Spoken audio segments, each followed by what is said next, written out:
Hello friends, I welcome all of you on the Fast Track Defense channel. This video is very much important for your NDA 2 2022 examination. अगर आपका NDA 1 2022 examination अच्छा नहीं गया है तो अभी एक गोल्डन अपॉर्चुनिटी है to perform well to improve your score in the NDA 2 2022 examination. आज का वीडियो आप सभी के लिए इतना इंपॉर्टेंट है कि अगर आप इस वीडियो को मिस कर देंगे then you are going to miss everything. यहाँ पे मैं आपको न्यू सिलेबस फॉर NDA 2 2022 मतलब जो NDA का सिलेबस है, जो रिवाइज सिलेबस है, इस सिलेबस के बारे में मैं आपको एक डिटेल जानकारी देने वाला हूं और साथ में आपको कुछ इंपॉर्टेंट टॉपिक्स भी बताने वाला हूं. सिर्फ आप अगर उन्हीं टॉपिक्स को अगर आप रिवाइज करते हैं, सिर्फ अगर आप उन्हीं टॉपिक्स को पढ़ते हैं तो I am making sure that you will be in a position to score 550 plus marks, even 500 plus marks, even you can reach 600 marks in your NDA written examination. अगर आपका इस बार एग्जाम अच्छा नहीं गया है then you no need to worry about this year examination, because next attempt जो आपका आने वाला है 4 सितंबर को, in that attempt you have to score very good and even with that very good marks you have to feature in the NDA 2022 का जो merit list आने वाला है उसमें आपको फीचर होना है. तो इस वीडियो में हम mathematics, English, geography, science, history और के सारे कंप्लीट सिलेबस देखने वाले हैं. और ये जो हिस्ट्री में जो एंशिएंट हिस्ट्री, मिडिवल हिस्ट्री, ये जो अलग अलग टॉपिक है इसमें आपको सारे सिलेबस नहीं पढ़ने हैं. मैं सिर्फ आपको इंपॉर्टेंट पॉइंट ही बताने वाला हूं कि आपको सिलेबस में कौन कौन से टॉपिक्स पढ़ने हैं और अगर आप सिर्फ उन्हीं टॉपिक्स को पढ़ेंगे तो आपका सिलेक्शन जरूर होगा. तो अब हम बढ़ते हैं अपने डायरेक्ट वीडियो की ओर. तो सबसे पहले वीडियो के ओर बढ़ने से पहले जो आपके स्क्रीन पे ये जो PDF आ रहा है ये मैंने UPSC के ऑफिशियल साइट से डाउनलोड किया है और ये जो सिलेबस है ये सिलेबस UPSC के द्वारा प्रिस्क्राइब्ड है. ये मैं कहीं और से नहीं लिया हूँ, ये कम्प्लीटली UPSC का सिलेबस है. इसलिए सबसे पहले हम डिस्कस कर लेंगे स्कीम ऑफ द एग्जामिनेशन, मतलब एग्जामिनेशन का पैटर्न क्या होता है, कौन कौन से सब्जेक्ट्स आते हैं, ये तो आपको पता ही होगा. तो सबसे पहले मैथमेटिक्स, उसके बाद फिर गैट होता है. मैथमेटिक्स का कोड रहता है 01 और अगर आप इस बार का एग्जाम दिए होंगे तो आप मैथमेटिक्स के कोड में 01 फिलअप किए होंगे और गैट वाले कोड में 02 फिलअप किए होंगे. और एग्जाम का ड्यूरेशन मैथमेटिक्स के लिए 2.5 और गैट के लिए भी 2.5. लेकिन जो मार्क्स अलॉटेड रहते हैं मैथमेटिक्स के लिए 300 मार्क्स और गैट के लिए 600 मार्क्स, तो total 300 plus 600 it is 900 marks. और उसके बाद आपका 900 मार्क्स का SSB इंटरव्यू होता है. So total of 1800 marks for your written and for your SSB interview. और ये वीडियो सिर्फ रिटन को लेकर है कि आपको रिटन में किस किस टॉपिक्स को पढ़ने हैं. तो सबसे पहले हम बढ़ते हैं अपने syllabus of the examination for paper 1 mathematics code 01.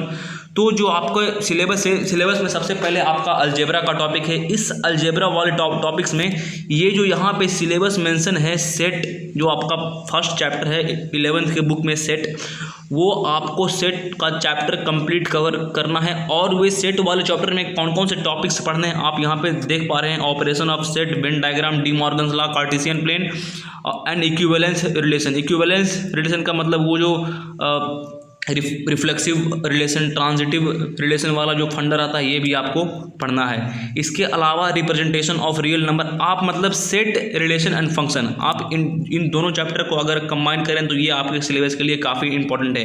Set, relation and function ये दो चैप्टर है, ये दोनों 11th स्टैंडर्ड के NCERT के चैप्टर हैं. अगर आप 11th स्टैंडर्ड के NCERT के चैप्टर फिनिश करके पाथ फाइंडर को कंप्लीट कर लेते हैं then I am making sure that आपका जो मैथमेटिक्स का जो सेट और रिलेशन एंड फंक्शंस के सारे टॉपिक्स, सारे कॉन्सेप्ट्स आपके क्लियर हो जाएंगे. इसके अलावा नेक्स्ट वन इज आपका matrices and determinants. Matrices and determinants आपका 12th स्टैंडर्ड NCERT मैथमेटिक्स का सिलेबस है.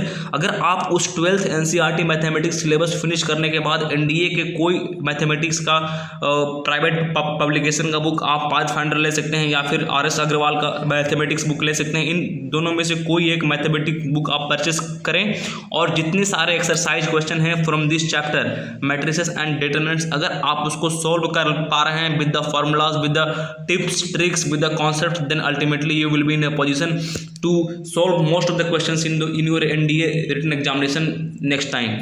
इसके बाद अगला इंपॉर्टेंट टॉपिक है आपका ट्रिग्नोमेट्री. और ट्रिग्नोमेट्री से हमेशा every year more than 10 questions are asked in your NDA examination. अगर आप प्रीवियस ईयर के जो ट्रेंड आ रहे हैं मैथमेटिक्स में इसको अगर आप एनालाइज करेंगे then you will come to a point that more than 10 questions are asked in the trigonometry chapter in your NDA examination. So trigonometry आपके लिए बहुत बहुत इंपॉर्टेंट बन जाता है। ये आपका 11th स्टैंडर्ड का आपका एनसीईआरटी फिनिश करने के बाद उसके बाद आपको पाथफाइंडर या फिर आरएस अग्रवाल के भी कंप्लीट एक्सरसाइजेस आपको सॉल्व करने हैं। ट्रिग्नोमेट्री में एक आपका इन्वर्स ट्रिग्नोमेट्री भी आ जाएगा, आप यहाँ पे देख पा रहे होंगे इन्वर्स ट्रिग्नोमेट्रिक फंक्शन। इस इन्वर्स ट्रिग्नोमेट्रिक फंक्शन आपको 12th स्टैंडर्ड के एनसीईआरटी बुक में मिल जाएगा। उसको सॉल्व करने के बाद आपको आरएस अग्रवाल वाले बुक को सॉल्व करना होगा अपने मैथमेटिक्स के कॉन्सेप्ट्स और एक्सरसाइजेस को मजबूत करने के लिए। इसके अलावा एक अगला very very important topic is and 3D। 2D का मतलब हो गया आपका स्ट्रेट लाइन का चैप्टर, स्ट्रेट लाइन और 3D का आपका तो पता है 3D ज्योमेट्री और उसके बाद वेक्टर अलजेब्रा जो कि एक टॉपिक है, और इसके अलावा सर्कल एक टॉपिक है। सर्कल के अलावा वो जो कोनिक सेक्शन वाला टॉपिक है, कोनिक सेक्शन में आपका हाइपरबोला, पैराबोला, एलिप्स, सर्कल ये कंप्लीट आ जाएंगे आपके कोनिक सेक्शन में। इसके बाद स्ट्रेट लाइन ये कंप्लीट हो गया आपका 2D। इसके अलावा आपका वेक्टर और 3D ये चैप्टर्स, ये वाला जो चैप्टर का जो वेटेज जब आप अपने एनडीए एग्जाम में देखेंगे, जब अगर आपने एनडीए 1 2022 दिया होगा then you would have find more questions from this 2D and 3D chapter. और ये एनडीए का सबसे इजी चैप्टर है। इसमें कोई हाई फाई आपको कॉन्सेप्ट्स, हाई फाई आपको दिमाग अलग से नहीं लगाना है। इसमें बस कुछ फार्मूलेज हैं, अगर आप उस फार्मूलेज को दिमाग में रखते हैं, रट लेते हैं, तो I am making sure that you will score maximum from this 2D and 3D chapter. And every year if you see the trend of UPSC around 20 to 25 question are asked. 20 से 25 क्वेश्चन 2D और 3D को मिलाकर पूछे जाते हैं। इस बार तो vector से काफ़ी क्वेश्चन पूछे गए थे, और वेक्टर एक ईजीएस्ट टॉपिक है। वेक्टर में आपका स्केलर प्रोडक्ट, वेक्टर प्रोडक्ट, इस टाइप के कुछ क्वेश्चंस आते रहते हैं और ये बार बार रिपीट होते रहते हैं, इसीलिए आपको ये चैप्टर को मिस नहीं करना है। Next and very very important topic is differential calculus. Differential calculus एक इजी टॉपिक है। डिफरेंशियल कैलकुलस में आपका लिमिट्स आ जाएगा, इसके बाद आपका डिफरेंशिएशन आ जाएगा। अगर आप ये दोनों लिमिट्स और डिफरेंशिएशन ये दोनों आपको 11th के बुक में देखने को मिल जाएगा। बहुत बहुत इजी है, इंटीग्रेशन से इजी है। इंटीग्रेशन अलग होता है, डिफरेंशिएशन अलग होता है। डिफरेंशिएशन को लोग इजी मानते हैं और इंटीग्रेशन को स्लाइटली डिफिकल्ट मानते हैं, बट वो डिफिकल्ट है नहीं, बट लोग मानते हैं। यहाँ पे आपको डिफरेंशिएशन और लिमिट्स दोनों को साथ में लेकर चलना है। दोनों वेरी वेरी इजी चैप्टर है। और डिफरेंशियल कैलकुलस से मतलब आपको डिफरेंशिएशन से मिनिमम 6 to 7 क्वेश्चंस आपको एनडीए के एग्जाम में देखने को मिल जाएगा, और ये क्वेश्चन काफ़ी इजी होते हैं। और अगर आप इसने एनडीए 1 2022 का एग्जाम दिया होगा then you would have found most of the questions asked from this differential calculus were very easy. इसके अलावा इंटीग्रल कैलकुलस को कुछ लोग डिफ़िकल्ट मानते हैं और लोग स्किप भी कर देते हैं चैप्टर को। तो मैं आपसे रिक्वेस्ट करूंगा कि अगर आप अभी से प्रिपरेशन स्टार्ट कर रहे हैं then you have lot of time, never miss this chapter integration, क्योंकि आपको अगर आप इंटीग्रेशन मिस करेंगे तो you are going to miss more number of questions in your NDA examination.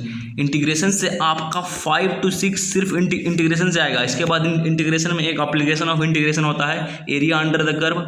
Area under the curve से 2 to 3 क्वेश्चन, मतलब in total integration से आपको 8 to 9 क्वेश्चंस देखने को मिल जाएगा। और ये 8 to 9 क्वेश्चंस काफ़ी इंपॉर्टेंट रोल प्ले करता है। इस 8 to 9 क्वेश्चंस को आपको कभी भी मिस नहीं करना है। इसीलिए आप अगर अभी से प्रिपरेशन स्टार्ट करते हैं then I am making sure that you will be in a position to solve most of the questions of integration and differentiation both, which is known as calculus. इसके अलावा next one is vector algebra. Vector के बारे में मैंने already आपको बता दिया हूँ। ये वेक्टर चैप्टर 3D में ही आता है, 3D ज्योमेट्री में आता है, और इसके क्वेश्चन बहुत बहुत इजी होते हैं। अगर आप इस चैप्टर को पढ़ेंगे तो आपको लगेगा कि सबसे ईजीएस्ट चैप्टर आपके एनसीईआरटी बुक या फिर एनडीए के सिलेबस में यही है। इसके अलावा next and very very very very important आपका स्टैटिस्टिक्स और प्रोबेबिलिटी।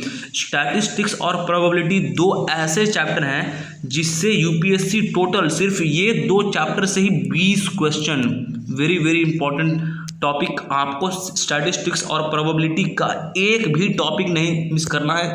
जितने सारे टॉपिक्स अभी आपके स्क्रीन पे आ रहे होंगे, frequency distribution, pie chart, mean, median, mode, variance, standard division, ये सारे टॉपिक्स को आपको डीपली पढ़ना है, क्योंकि स्टैटिस्टिक्स और प्रोबेबिलिटी से 20 क्वेश्चन, जो कि बहुत बड़ा इंपॉर्टेंट रोल प्ले करता है। 20 question in the sense 20 into 2.5, around आपके 50 मार्क्स, 300 मार्क्स में से 50 मार्क्स आपके और दिस प्रोबेबिलिटी और स्टैटिस्टिक्स से आता है। इसलिए आपको ये चैप्टर को कभी भी मिस नहीं करना है।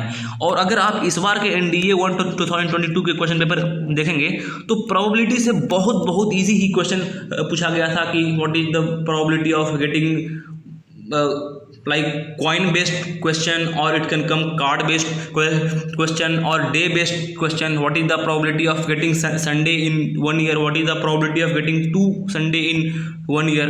So this kind of question जो कि काफ़ी इजी होते हैं, day to day life based questions होते हैं, इसीलिए आपको ये टॉपिक को मिस नहीं करना है। सो प्रोबेबिलिटी और स्टैटिस्टिक्स वेरी इंपॉर्टेंट टॉपिक। आप एक बार इसको स्टार मार्क जरूर कर ले।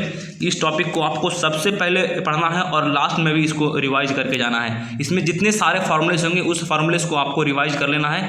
और ये सारे टॉपिक, जितने टॉपिक मैंने आपको बताया, इस टॉपिक के अलावा आपको कोई और टॉपिक अलग से नहीं। बस अगर आपको मैं एक बार फिर से रिवाइज करवाऊँ तो यहाँ पे आप देख पा रहे हैं set and relation and function 2 chapter हो गया, फिर matrices and determinants 2 chapter extra हो गया 4, ट्रिग्नोमेट्री एंड इनवर्स ट्रिग्नोमेट्री 6, उसके बाद 2D में आपका आ गया स्ट्रेट लाइन, उसके बाद कोनिक्स, इसके बाद 3D में आपका आ गया 3D ज्योमेट्री, वेक्टर अलजेब्रा, इसके बाद डिफरेंशियल कैलकुलस में डिफरेंशिएशन और लिमिट्स, फिर इंटीग्रल कैलकुलस में आपका इंटीग्रेशन, उसके बाद एप्लीकेशन ऑफ इंटीग्रल, फिर वेक्टर अलजेब्रा तो ऑलरेडी काउंट है, उसके बाद स्टैटिस्टिक्स और प्रोबेबिलिटी। मतलब टोटल 12 + 4, टोटल आपको 16 चैप्टर ही पढ़ना है। अगर आपको कोई कहे कि इनमें से इसके अलावा अगर आपको कोई और अलग से चैप्टर पढ़ने को कहे तो आपको वो चैप्टर नहीं पढ़ना है, क्योंकि ये UPSC के सिलेबस में प्रिस्क्राइब्ड है। इसीलिए अगर आप सिलेबस के एक बार गो थ्रू हो जाते हैं और उसको आप अगर होल हार्टेडली फॉलो करते हैं, then I am making sure that you will be in a position to get around 175 to 200 marks. सिर्फ मैथमेटिक्स में आप इतना मार्क्स स्कोर कर पाएंगे, सिर्फ मैथमेटिक्स में 175, 150 प्लस, 160 प्लस। अगर आप अच्छे से प्रिपरेशन कर रहे हैं तो 200 मार्क्स तक भी आप जा सकते हैं इस मैथमेटिक्स को लेकर। सो मैथमेटिक्स एक काफ़ी इंपॉर्टेंट रोल प्ले करता है। अब हम पढ़ते हैं अपने अगले सब्जेक्ट्स गैट का रोल बहुत इंपॉर्टेंट होता है। 600 मार्क्स में आप इजीली 350-400 आप स्कोर कर पाएंगे अगर आप इस सिलेबस को फॉलो करते हैं तो। और आगे आने वाले वीडियो में मैं आपको स्ट्रैटेजी भी बताने वाला हूं कि आपको सिलेबस को किस टाइप से किस टाइम फ्रेम में फिनिश करना है, ये भी आपको ध्यान में रखने वाला, इसलिए आप इस चैनल को सब्सक्राइब कर लें। इसके बाद गैट में हम सबसे पहले बात करेंगे इंग्लिश एक बेसिक है और इस इंग्लिश को आपको कभी भी इग्नोर नहीं करना है। Most of the students those who are preparing for this NDA examination they think that English they can easily solve, but ultimately जहाँ जो उनका मार्क खा जाता है उसके NDA एग्जामिनेशन में वो इंग्लिश का ही सिलेबस रहता है। इंग्लिश अराउंड 200 मार्क्स, 50 क्वेश्चन आते हैं, 200 मार्क्स का इंग्लिश आता है। और ये इंग्लिश काफ़ी सिंपल रहता है, इसमें आपके एंटोनिम्स आ जाएंगे, सिनोनिम्स आ जाएंगे, और अभी UPSC ने इडियम्स एंड फ्रेजेस पूछना स्टार्ट कर दिया है, इडियम्स आ जाएंगे। उसके बाद रीअरेंजमेंट ऑफ सेंटेंसेस, मतलब PQRS वाला जो रहता है, PQRS वाला जो एक टाइप से रीअरेंजमेंट रहता है वो आ जाएगा। इसके बाद आपका एरर करेक्शन आ जाएगा। और अगर आप 10 क्वेश्चन सभी से आएंगे, 10 एंटो, 10 साइनो, 10 इडियम्स, 10 रीअरेंजमेंट, 10 एरर, तो टोटल 50 इंटू 4 200 मार्क्स। तो आपका 200 मार्क्स का इंग्लिश होगा। और मैं आपको दिस एंटोनिम्स और सिनोनिम्स के लिए एक ट्रिक अभी बता रहा हूँ। अभी से आपको लास्ट 12 ईयर्स के प्रीवियस ईयर क्वेश्चन को आपको उठाना होगा। इसके अलावा आपको कुछ नहीं करना है, आपको लास्ट 10 to 12 ईयर्स के क्वेश्चन पेपर को उठाना है। अगर आप 10 ईयर्स के क्वेश्चन पेपर को उठाएंगे तो मिनिमम 20 क्वेश्चन आएगा, क्योंकि एक ईयर में 2 एग्जाम होता है, सो 10 ईयर में 20 एग्जाम हुए होंगे, सो आपको 20 क्वेश्चन पेपर आ जाएंगे। इस 20 क्वेश्चन पेपर में आपको जितने सारे एंटोनिम्स और सिनोनिम्स पूछे गए हैं यूपीएससी के एग्जामिनेशन में, सारे एंटोनिम्स और सिनोनिम्स को एक अलग से नोटबुक में आपको मेंशन कर लेना है। और जो उसके ऑप्शंस होंगे, अगर उनके ऑप्शंस के मीनिंग आपको नहीं पता है, फिर भी आपको उन ऑप्शंस के मीनिंग को फाइंड आउट करना होगा। अगर आप इतने कर लेते हैं तो इसके अलावा आपको एंटो और साइनो के लिए कुछ नहीं करना है। सिर्फ आप प्रीवियस ईयर को अगर सॉल्व कर लेते हैं, then I am making sure that 20 question में से आप 18 क्वेश्चन सही कर पाएंगे, जो कि ये काफ़ी स्कोरिंग बन सकता है आपके एनडीए के गेट वाले सेक्शन में। इससे आपका ओवरऑल स्कोर भी बूस्ट हो जाएगा।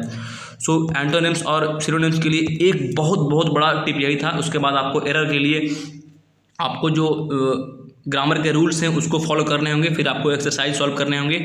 और इडियम्स के लिए डे टू डे लाइफ में आप जो भी इडियम्स यूज करते हैं उनको आपको बार डेली बेसिस पे रिवाइज करना होगा। उसके बाद next one is general knowledge. General knowledge में आपका फिजिक्स आता है। आप यहाँ पे देख पा रहे होंगे फिजिक्स का सिलेबस। फिजिक्स में आपको सारे सिलेबस नहीं पढ़ने हैं। इसमें आपका मास, वेट में डिफरेंस, फिर volume, density, specific gravity, principle of Archimedes. अगर आपसे कोई कहे कि आपको 11th और 12th का फिजिक्स पढ़ना है, then he is completely wrong. आपको 11th और 12th का कोई फिजिक्स नहीं पढ़ना है। अगर आपको 10th तक के फिजिक्स का भी अगर अच्छा खासा नॉलेज है तो आप इस एनडीए एग्जाम में फोड़ सकते हैं, क्योंकि आप अगर इसका सिलेबस देखेंगे तो it is based on up to 10th standard physics. जो 10th में क्या आता है, ओम्स लॉ, उसके बाद magnetic effects of current, electric current, conductor, insulator. इसके अलावा आप यहाँ पे देख पा रहे होंगे ग्रेविटेशन, ऑप्टिक्स। मतलब जितने सारे टॉपिक्स आपने 10th तक पढ़ा होगा, अगर आप उन टॉपिक्स में एकदम श्योर हैं with maximum amount of practice done to all the exercise question, then I am making sure that you will be in a position to score most of the questions in the physics. So आप एक बार इसका screenshot ले लें इस physics के complete syllabus को, ताकि आप इसे बार रिवाइज कर सकें जब भी आपको कोई डाउट हो तो। इसके अलावा next one is chemistry. Chemistry में भी आपको अलग से 11th और 12th पे फोकस नहीं करना है। आप यहाँ पे देख पा रहे होंगे केमिस्ट्री में आपका एलिमेंट, मिक्सचर, कंपाउंड में डिफरेंस, उसके कुछ एग्जाम्पल से क्वेश्चन आएंगे। इसके बाद यहाँ पे chemical equation and law of chemical combination, जो आपकी केमिस्ट्री में अलग अलग लॉ हैं, law of definite proportion, law of multiple proportion, इस टाइप के कुछ लॉज आपको ध्यान में रखने हैं। और वो लॉ किनके द्वारा दिया गया, इनका भी नाम आपको पता होना चाहिए। इसके अलावा आपको कुछ properties of basic elements, properties of hydrogen, properties of oxygen, nitrogen, carbon dioxide, oxidation और reduction, acid, base and salt, उसके बाद carbon and its compounds, fertilisers का यूज़ और use of substance like soap, glass, ink, paper, cement, paint, safety. अब देखिए यहाँ पे आपको स्पेसिफिकली मेंशन कर दिया गया है कि आपको बस इतने सारे सब्सटेंस का यूज पढ़ के आना है। मतलब आप जाएं एनडीए के पाथफाइंडर में ओपन करें और ये सारे सब्सटेंस आपको देखने को मिल जाएगा। इसके अलावा आपको कोई और सब्सटेंस नहीं पढ़ने हैं। आपको substance like soap, glass, ink, paper, cement, paint, safety match, gunpowder, बस जो इतने सारे सब्सटेंस 1 2 3 4 5 6 7 8 9, ये जो 9 कंपाउंड जो आपके स्क्रीन पे आ रहे हैं, इस 9 कंपाउंड के अलावा आपको कोई कंपाउंड नहीं पढ़ना है। आपको पूरे वर्ल्ड में तो 1 करोड़ से भी आपको ज़्यादा कंपाउंड देखने को मिल जाएगा, लेकिन उनमें से बस ये 9 कंपाउंड ही आपको पढ़ना है। इस 9 कंपाउंड के अलावा आपको कुछ नहीं पढ़ना है। अगर आपको कोई कह रहा है कि और कुछ पढ़ना है तो उनको आप इस यूपीएससी के सिलेबस को जरूर उनको रूबरू करा दें, ताकि उनको भी एक आइडिया लग जाए कि हाँ कौन कौन से टॉपिक्स, कौन कौन से सिलेबस में जो मेंशन किया हुआ टॉपिक है सिर्फ उन्हीं को पढ़ना है।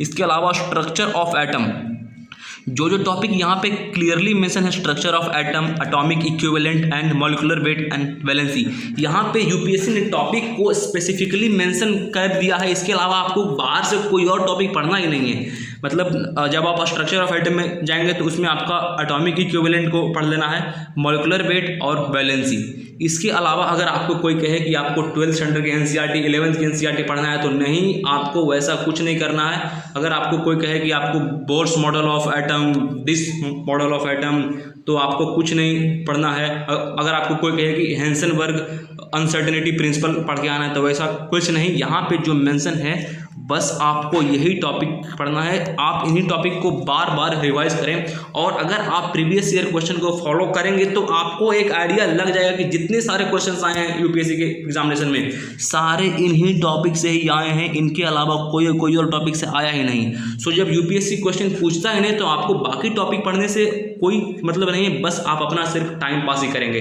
सो ये वीडियो सिर्फ आपको रूबरू कराने के लिए कि आखिर यूपीएससी का सिलेबस क्या है आपके एनडीए के एग्जामिनेशन के लिए, ताकि आप बाकी टॉपिक्स को पढ़ना छोड़ दें और सिर्फ यूपीएससी बेस्ड सिलेबस टॉपिक को ही जरूर बार बार रिवाइज करें। इसके अलावा आपका section C general science in the sense biology में आपका क्वेश्चंस आता है difference between living and non living, फिर बेसिस ऑफ लाइफ, सेल से क्वेश्चन आता है। सेल में जो आपके reproduction in plants, reproduction in elements, यहाँ पे भी आपको स्पेसिफिक चैप्टर का नाम मेंशन कर दिया गया है, reproduction in plants, reproduction in animals, cell, ये 3 चैप्टर हो गया। इसके अलावा आपका ह्यूमन फिजियोलॉजी मतलब elementary knowledge on the human body and its important organs, common epidemics, causes and prevention, मतलब यहाँ पे आपको 3 चैप्टर, यहाँ एक चैप्टर आपका यहाँ पे ह्यूमन फिजियोलॉजी, फिर यहाँ पे कॉमन एपिडेमिक्स मतलब आपका डिजीज का चैप्टर 5 हो गया। 5 के अलावा आपको यहाँ पे कॉन्स्टिट्यूएंट्स ऑफ फूड 6 चैप्टर, फिर आपको सोलर सिस्टम 7 चैप्टर। बस आपको सिर्फ 7 चैप्टर ही पढ़ना है बायोलॉजी में, इसके अलावा आपको कुछ नहीं पढ़ना है। अगर आप 11th और 12th का बायोलॉजी बुक लेंगे तो 11th के बुक में अराउंड 18 चैप्टर और 12th के बुक में अराउंड 22 चैप्टर आपको देखने को मिल जाएगा। सो टोटल आपको 40 चैप्टर हो जाएंगे। उस 40 चैप्टर में से आपको मात्र 7 चैप्टर से पढ़ना है, आपको सारे चैप्टर को नहीं पढ़ना है। अगर आपसे कोई कहे कि आपको इन सारे चैप्टर को फिनिश करना है then you are not right. मैं आपको ये सिलेबस बस इसीलिए दिखा रहा हूँ कि आपको क्या क्या पढ़ना है, ताकि आप अगले आने वाले एग्जामिनेशन में एनडीए 2022 में आप इस टाइप का कोई मिस्टेक नहीं करें जिससे आपका सिलेक्शन नहीं हो। एक बार बायोलॉजी का चैप्टर का नाम मैं फिर से रिपीट कर दे रहा हूँ, सेल्स, उसके बाद reproduction in plants, reproduction in animals, then human physiology, इसके बाद disease and their causes and their prevention, इसके अलावा फूड, फिर कॉन्स्टिट्यूएंट्स ऑफ फूड वाला चैप्टर, उसके बाद सोलर सिस्टम। बस ये 7 चैप्टर्स ही आपको साइंस में मतलब बायोलॉजी में आपको पढ़ना है। अब हम बढ़ते हैं अपने अगले section, that is history and freedom movement, मतलब आपको हिस्ट्री में क्या क्या पढ़ना है। अब जब आप हिस्ट्री के सिलेबस को देखेंगे तो हिस्ट्री में आपका एंशिएंट हिस्ट्री आ जाएगा, उसके बाद मेडिवल हिस्ट्री आ जाएगा, उसके बाद आपका मॉडर्न हिस्ट्री आ जाएगा। लेकिन यहाँ पे क्लियरली मेंशन कर दिया गया है कि आपको यहाँ पे जब आप इस सिलेबस को देखेंगे तो यहाँ पे कहीं भी एंशिएंट हिस्ट्री या फिर टॉपिक मेंशन नहीं है। इसीलिए मैं आपसे रिक्वेस्ट करूँगा कि आप मेडिवल हिस्ट्री को कंप्लीटली आप छोड़ सकते हैं। मेडिवल हिस्ट्री को आपको कुछ नहीं पढ़ना है। अगर आपसे कोई कह रहा है कि मेडिवल हिस्ट्री के कुछ टॉपिक पढ़ने हैं, then he is wrong. You must never believe that person. Even अगर आपको कोई कोचिंग वाले टीचर भी कह रहे हैं कि आपको मेडिवल हिस्ट्री को पढ़ना है, then you must never follow his ideas. यहाँ पे आपको बस एंशिएंट हिस्ट्री में आपको बस सिविलाइजेशन के बारे में पढ़ना है, मतलब Indus Valley civilisation, Harappan civilisation, what are the places which were discovered, और उनके कुछ इंपॉर्टेंट सिग्निफिकेंट के बारे में। बस आपको एंशिएंट में बस सिविलाइजेशन के बारे में पढ़ना है। उसके बाद मॉडर्न में भी आपको कंप्लीट पूरा नहीं पढ़ना है। मॉडर्न में आपको बस फ्रीडम मूवमेंट ऑफ इंडिया में आपका elementary study on the Indian constitution administration and the 5 year plan, panchayati raj system. इसके अलावा आपको जो महात्मा गांधी की जो टाइम पीरियड मतलब गांधीयन एरा वाला जो टाइम पीरियड है वहाँ से आपको फिनिश करना है, ये कंप्लीट आपको फिनिश करना है। इसके अलावा वर्ल्ड हिस्ट्री में आपको French revolution, Russian revolution, industrial revolution, उसके बाद आपको famous ideals like democracy, socialism, communism and role of India in the present world. इसके अलावा आपको हिस्ट्री में और कुछ नहीं पढ़ना है। मतलब अगर मैं सिंपल में आपसे कहूँ तो इंडियन हिस्ट्री में आपको इंडियन फ्रीडम स्ट्रगल और जैसे कि कुछ इंपॉर्टेंट कांग्रेस के सेशन हुएंगे, उसके बाद गांधीयन एरा को आपको डिटेल में पढ़ना है। उसके बाद वर्ल्ड हिस्ट्री में फ्रेंच, रशियन और इंडस्ट्रियल रेवोल्यूशन, उसके बाद role of India in the present world, what is India's foreign policy, what is the role of India in the present world, ये भी आपको पढ़ना है। बस आपको हिस्ट्री में बस इतना ही पढ़ना है। मेडिवल हिस्ट्री को आप कंप्लीटली छोड़ सकते हैं। मेडिवल हिस्ट्री से आपको एक भी क्वेश्चन देखने को नहीं मिलेगा।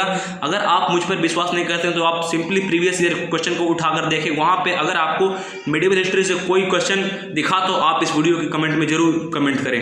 मैं आपसे रिक्वेस्ट करूँगा कि आप सिर्फ मॉडर्न हिस्ट्री और वर्ल्ड हिस्ट्री के ये कुछ इंपॉर्टेंट टॉपिक को ही पढ़ें हिस्ट्री में। इसके अलावा ज्योग्राफी एक काफ़ी इंपॉर्टेंट टॉपिक बन जाता है। ज्योग्राफी में आपको इंडियन ज्योग्राफी जितना पाथफाइंडर में मेंशन है बस उतना ही पढ़ना है। इंडियन ज्योग्राफी पाथफाइंडर में जो जो टॉपिक मेंशन है बस उतना ही पढ़ना है। और वर्ल्ड ज्योग्राफी में आपको कंप्लीट वर्ल्ड ज्योग्राफी नहीं पढ़ना है, उसमें कुछ आपको important topics like latitudes, longitudes, international date line, movement of earth, उसके अलावा आपको वॉल्केनो के बारे में, ओशन करेंट्स के बारे में, टाइड्स के बारे में, एटमॉस्फेयर के बारे में आप जो यहाँ पे देख पा रहे होंगे एक बार आप इसका स्क्रीनशॉट ले लें ताकि आप फ्यूचर में इसका रेफरेंस जरूर यूज करें। और एक टिप मैं आपको और देना चाहूँगा, अगर आप साइक्लोन के बारे में पढ़ रहे हैं तो आप करंट से इसको रिलेट कर दें। अब जैसे कि फिलहाल जो साइक्लोन आता है बे ऑफ बंगाल वाले रीजन में, अरेबियन सी वाले रीजन में, इसी बार NDA 1 2022 का जो एग्जाम हुआ था साइक्लोन से क्वेश्चन आया था। ये जो साइक्लोन गति साइक्लोन ताउते साइक्लोन जो आया था, they asked Gati cyclone Gati and ताउते, these are a kind of what, so these were a kinds of cyclone, मतलब जो आपको कॉमन साइक्लोन होते हैं और जो इनको नाम दिया जाता है इसके बारे में भी आपको पढ़ना है। और जब आप ओशन करंट पढ़ेंगे तो ओशन करंट में कुछ लोकल करंट के नाम हैं, उनको आपको पढ़ लेना है। इसके अलावा जब आप क्लाइमेट में जाएंगे तो आपको बेसिक इंडिया का क्लाइमेट पता होना चाहिए। इसके बाद जब आप नेचुरल वेजिटेशन में जाएंगे तो जो what are the important plant species, animal species found in the particular vegetation, like जब आप ट्रॉपिकल रेन फॉरेस्ट के बारे में बात करते हैं तो what are the kind of trees found in the tropical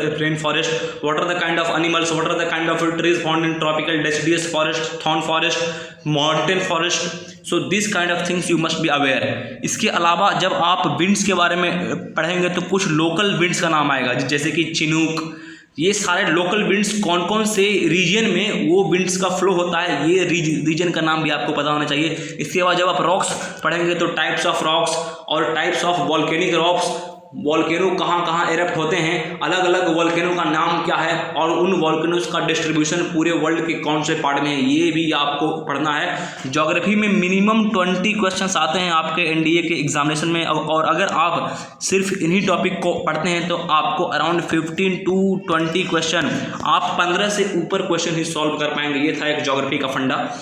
इसके अलावा करंट इवेंट्स के लिए मैं आपको आपकी जानकारी के लिए बता दूं कि करंट अफेयर्स के लिए आपको इस चैनल के अलावा आपको कुछ नहीं पढ़ना है, इस चैनल के अलावा आपको कुछ नहीं देखना है, क्योंकि इसी चैनल पे जब भी एग्ज़ाम जब नज़दीक आता है तो मैं करंट अफेयर्स का एक सीरीज़ लेकर आता हूं और उस सीरीज़ से इस बार 11 क्वेश्चन आपके NDA के एग्जामिनेशन में देखने को मिल गया था।